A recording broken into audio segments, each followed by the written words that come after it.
You see, this will promise us 23 hours or 22 hours of light, so they will move you to band A. Yes. It could be very painful also. That don't be surprised that when the military come out with their own, but I don't support them brutalizing any person, but when they come out to your own side of the story, remember they said, okay, we'll move you guys to band A, which is very, very expensive. 4 units for like 1,000 naira, and then you'll be getting light for like 23 hours a day. That was the reason they convinced National Assembly to sign it for them. Now, you could be moved to that place without getting the light. This is the Steropsis. So reported this morning that the Nigerian Airforce went to Ikeja electricity company to actually brutalize the workers on according to what we read, they are owing, or the light was cut off. They were owing and they disconnected their light. So this has been going on for some time, especially especially the military, the way they just handle the civilian. And I may say that, should I say they are wrong? The Ikeja guys are wrong. I don't know how they handle the federal units. You can't say that they are wrong. Totally. I don't even see an atom of wrongdoing From the action of the Ikeja distribution yes, company. because it's a private company. Yes, this is a private entity. It's been privatized. All right, and then the essence of every business is to make profit. It is very appalling that a member of the Nigerian forces, whose primary role is to maintain law and order, and then territorial integrity of for our own territorial integrity, is the same people, the same set of people who are unleashing mayhem on private businesses over a debt they owe. But you know, this is a very common thing in Nigeria, and I think it's the way our security officials are trained. It's not only the military. You can see police sometimes. Yes. You imagine a police officer who just see somebody, you see how they are maltreating people, even who could be better than them in terms of the social structure, but because they're carrying a gun and wearing a uniform, which supposedly to be a public, is an absolute abuse of power and privilege. We've seen those pictures being painted right from our childhood, and it's still recurring. Now, the Nigerian military, they still have this feel that we are still under military dictatorship, even though we are under a civilian dictatorship, be it as it may. But lawlessness must be condemned anyways to its entirety. Now, if you are making use of those public utilities, but it's a private one now. Your bill, now it's a private one. It's public in the sense that the government generates the power. Private individuals But they buy it from the government also. Now, yes, they do buy. But when you're making use of it, you should pay for them. If you are aware, because the argument of those in the military might be that it becomes a security threat in their barracks, all right, or in their area of defense system. But shouldn't all those let me say, military is a critical unit of our system. Yes, the police and all those ones have a very serious agreement. But I think most of those barracks are funded individually. Maybe they get their own money, and the government would have. Now there are two aspects of the barracks. There are the military camp where the soldiers or the Air Force guys reside. And now you are living there with your family and you're being paid salaries, right? Now you have to pay for your utility. Your utility bills, you have to take very good care of it. But we know how it works in the Nigerian system. You see soldier man without driving license. You see members of the road safety without license. All they do is carry about or walk about with their ID card, living a larger than God life. And then you have the same people who arrest somebody without. Yes, and then the same people will arrest other civilians who are not uniform, simply because they feel that once you can even see recently, even these community police guys that are taking over the place, they are also following the same pattern already.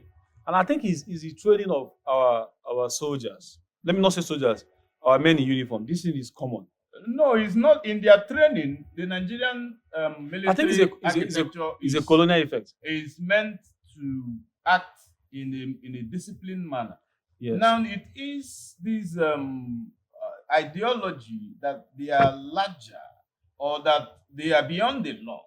Or You see- they are you see doing it- something yes, that anyway. you see it cut across every sphere of our government. You see it even The military in particular, like you can see somebody who is a private soldier laying hand on even sometimes a professor. Like you can imagine these guys. Sometimes you see them and you just laugh. We just gone for training. We acknowledge what you are doing. I can recently in Enugu here, my cousin who is in teaching hospital here told me that I think governor had to bail them out 22 million naira, and they were cut off for 6 months from paying. Yes. And he said this is the second time this current governor is bailing the now I know. and sorry, and he explained something to me. He said the school is divided actually into 2 or 3. He said like what you are saying about the area containing the hospital and all those ones is separate. The area having the school where they have the students, like the medical schools and all those, they are quite different. He said the area with the students were the one owing. He said the one with the medical director pays their own. That's why they have those ones. Well, the school, which is controlled by the provost, were the one. I feel what is involved there in this case. I know that a lot of funds are being allocated to the military and the barracks for the maintenance and others. The GOCs there ensures that funds are appropriately administered. Now, if they've been unable to pay for those things, then that barrack should be investigated for funds misappropriation. I think the way they reacted is absolutely wrong, and you can't just because you're a soldier then you lay your hands on guns. Nobody can actually give them credit these guys should have. I believe me, these people cannot just walk into that place. This order was issued by an officer. Yes. To go do this kind of thing. Normally, it's a commander. The soldiers can't just carry their van. I think I saw 2 or 3 trucks into their office and start there are other pendant issues that have been left unsaid because a lot of people are crying over the tariff being imposed by those distribution companies, right? Now, the tariffs are going are going higher, and then the salaries that these people are receiving is still fixed. And that is we're all suffering. That is rising inflation. But we're all suffering the same thing. In this office before, with 5,000 or thereabouts, we actually stay for like a whole month. But currently, maybe every 13 days or thereabouts, we charge like 10,000. Yes, I was in a hotel the other day of around 40 or 30 rooms. I remember. But one of the officials told me that they pay close to 10 million every month. And I noticed that most of those big institutions, I don't think they don't have these big meters in store for them. So they are still being estimated. Because I was wondering how sometimes you see those people driving into hotels. Yes, one thing I know is that estimated, those people, especially let's say EEDC and a good distribution company, most times they are even happy that you go on the estimation. Because do you know why? Now, when the distribution company supplies them power, all right, and then there is a shortfall in revenue collection, do you know what they do? They ship it to those who are using estimated bills, because there is no established way or a very nice way of measuring their electricity consumption. Yeah, but it's also constitutionally, let me say legally, it's upon the electricity company to provide meter. You understand? Because if they had meter here, they wouldn't go around disconnecting their light and then. If they have a general, if let's say that they had like a community.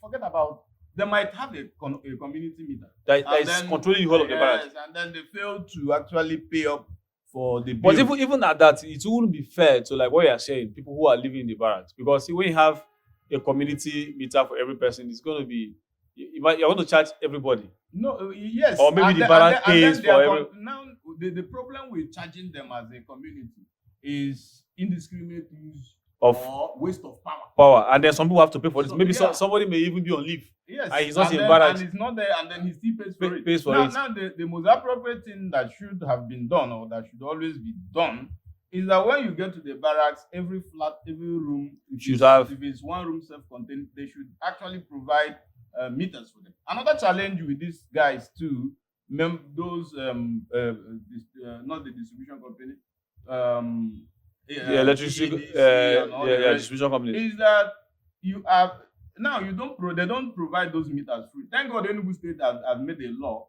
that those meters should be free, because But are they free? They're not free yet. they are the bills are yet to be fully implemented. Because now, if you ask me to buy a phone, if I'm buying this phone, I know it's my property, right?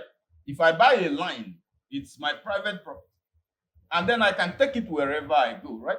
But when you ask me to pay for a meter, and then that meter goes in the name of the landlord, when I'm leaving that apartment, that meter stays there. And it's programmed. It's programmed to be stagnant there. Except if they provide the system where wherever you're parking to, you have to carry your meter and then go there. But it also goes with the history of the house. That's the problem. They don't allow people to move the meter, because the way it's programmed is attached to that flat or that building. There's a way. So when you take it, there is a way. There is a way it could be done. Yeah, if you're taking this thing from here to there to the other side, it will be now. Maybe they move. The old history will still exist. Because you're carrying the meter. Yes, and it will. Let's say it will still exist. Right? Them is attached to that meter number. That is what I'm saying. If you move away with this meter number, if you move away with it, I want you to understand me properly. If you move away, let's say I'm living in your house. Now, the history of my recharge and everything, just like your phone. If you go to MTN, you get all the history of your recharge. No, the history. Now, if I move away, I'm coming. If I'm moving away, and then I'm moving, let's say I'm moving from Oba to Onitsha. Now, if I come with my meter, I have to go to a NEPA office in Onitsha, and now they will attach a new address to me on that same meter, and then I install it in my building, and then I continue using. Now, if I'm owing, if I'm indebted, it will be there. Now, they should also make that's why you have this NIN. Now, if I register with my NIN, all right, and then I'm moving elsewhere, immediately my NIN is logged in there. My own recharge history will also appear. You know, you are seeing it like this is a way that you are seeing it like a phone. The way it's programmed is to the building or the property. The meter is attached to the building. It's not actually a history. It's actually the history of the apartment. Yes, I understand. You understand? So, you can also have, like, that's why you have address attached to you. Yes. The address that is attached to you, not actually the meter is attached to you. Because I think the challenge is that things are not working properly. Abroad, if you are moving from one place to the other, the history of your movement are being recorded. Right? Even as you are recharging in that place, the history of that when you are existing from maybe you practice also time from January to this thing, it's attached to you. Should be attached to you. And that thing is that, you see, this will promise us 23 hours or 22 hours of light. So they will move you to band A. Yes. It could be very painful also. That don't be surprised that when the military come out with their own, but I don't support them brutalizing any person, but when they come out to your own side of the story, remember they said, okay, we'll move you guys to band A, which is very, very expensive. 4 units for like 1,000 naira, and then you'll be getting light for like 23 hours a day. That was the reason they convinced National Assembly to sign it for them. Now, you could be moved to that place without getting the light. Yes, and it could be painful also. It's a challenge because even where I live currently now, I think we barely have light 7 to 8 hours a day. And you're in band A. And then we're in band A. All right, and then it's very painful. But for the military, I think with the resources available to them, they could, if you are talking about your security gadget, you can actually go on solar. And solar is very, very expensive. Yes, it's very expensive, but very efficient. But this is a very big problem because one day was on AIT or channels, I saw somebody is Bauchi Medical Center, the university hospital there, and the man said it's not possible. Like he said, most medical centers, medical schools will not have lights again. I think he said they give them bill of like 22 million or 20 million per month. He said, how is it possible that it's going to pay that money? No, it's very possible because when you look at the equipment they use, all those things are power. A lot of them are for most of the teaching hospitals, we pay like 20 million. Okay, University of Ibadan, I don't know if they recorded their light, but it's up to like a year or 8 months they don't have a light. These are hospitals that is where the government on their own should also come in. To like subsidize most of those things. They will have to subsidize the electricity tariff or help pay up some of those bills. Even without subsidy, they will not be able to pay it. Even for people that are working under the security architecture, there should not even be a scenario where you come to a barrack and then there is no light. There is no light. I think those people should have because they should have provisions from those ones. In an ideal situation where you have CCTVs around the barrack. Because assuming that there was a period the NDA was attacked, right? If they had CCTV, I am assuming hypothetically, and then they have CCTV, that attack also would be available, would be possible. If the footages. Yes, no, if the cameras were not working because there wasn't electricity supply, all right, this thing cannot actually come in. And then even when there is light, now those bandits can actually go cut off the electricity supply and come. And that is why I'm talking about solar. If those people have solar in their barracks and everywhere, now the moment light goes off, because we know how epileptic the power supplies are always here in Nigeria, it can be relied upon. But you can rely on your your solar batteries and the solar system to actually power your the most vital security gadget that you need in those barracks.